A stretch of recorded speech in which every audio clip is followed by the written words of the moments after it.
Herkese merhaba, ben Şenol. Bu video ile sizlere veri tabanı fonksiyonlarını anlatmaya çalışacağım. Veri tabanı fonksiyonları ile koşullu işlemler yapılabilir. Hangi koşullu işlemler olduğuna bakarsak maksimum, minimum, ortalama, say, standart sapma, topla gibi işlemleri tek bir fonksiyon üzerinde yapabiliriz. Burada en önemli detay ölçütün tablonun dışında bir yerde yazılı olması ve ölçüt başlığının veri tabanı başlığı ile birebir aynı olmasıdır. Hücrede tek bir noktalama veya boşluk karakteri dahi olması fonksiyonun hata üretmesine neden olur. Şimdi örneğimizi inceleyelim. Bu örneğimizde Ankara ve İstanbul'a ait fabrikalar bulunmakta. Bu fabrikalara ait prosesler içindeki hatlar, vardiya düzenleri ve üretim miktarları. Burada proses ve hat bazlı buradaki başlıklara göre değerlerin bulunması isteniyor. Sırasıyla bakalım şimdi. Öncelikle bakmak istediğimiz proses ve hattı belirleyelim. Bunun için örnek veriyorum. Enjeksiyon yazalım. Hat olarak da E2 diyelim. Proses ve hat seçim işlemini bir önceki dersimizde öğrendiğimiz veri doğrulama ile yapabiliriz. Onu da şu şekilde yapalım isterseniz. Şunları silelim. Burada benim gizlediğim sütunlar vardı. Daha önceden hazırlamıştım.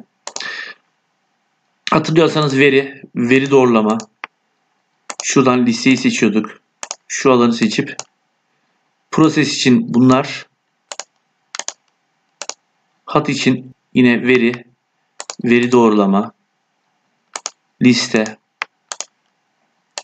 Hat için de burası. Şimdi seçim işlemini veri doğrulama yöntemiyle yapabiliriz. Bunları gizleyelim öncelikle. Enjeksiyon demiştik ve E2 demiştik. Burada her tıkladığımda üretim miktarları değerleri değişiyor. Çünkü rastgele arada formülle yine ben uygulamasını yapmıştım. Bu yüzden. Şimdi sırasıyla bizden istenen verilerin sonuçlarını bulalım. Bu öncelikle toplam üretim miktarı. Veri tabanı fonksiyonlarına ulaşmak için shift eşittir diyorum.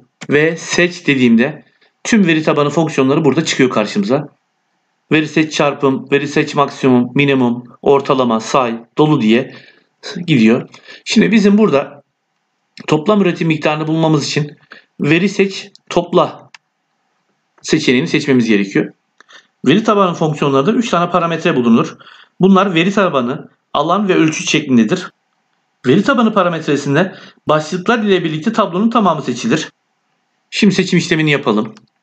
Şu şekilde tüm tabloyu seçiyoruz. Noktalı virgül diyoruz. İkinci parametremiz alan parametresi. Sayısal verilerin olduğu alan olmalı ve veri tabanındaki başlık seçilmelidir. Yani üretim miktarı, noktalı virgül. Ölçüt parametresi ise diğer fonksiyonlarda olduğu gibi bir hücreden seçme veya tırnak içinde yazma şeklinde kullanamıyoruz. Mutlaka başlığıyla birlikte veri tabanı dışında bir yerde yazılı şekilde belirtilmiş olması gerekiyor. Yani şurası. Proses ve hattı seçiyorum. Parantezi kapatıyorum.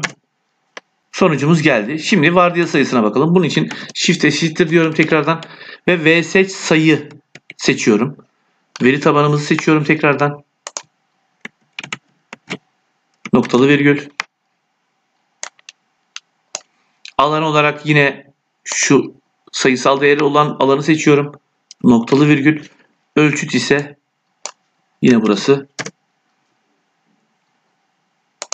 Şimdi üretim miktar ortalamasına bakalım. Bunun için yine shift eşittir diyorum. Ve seç ortalama şu. Veri tabanını seçiyorum. Noktalı virgül. Üretim miktarı diyorum yine. Noktalı virgül ve yine aynı şekilde şu alanı seçiyorum.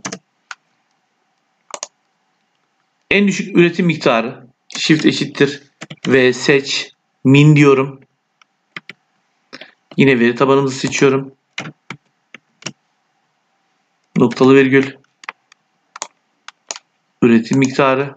Noktalı virgül. Yine proses ve hat olarak seçiyorum. Parantezi kapatıyorum.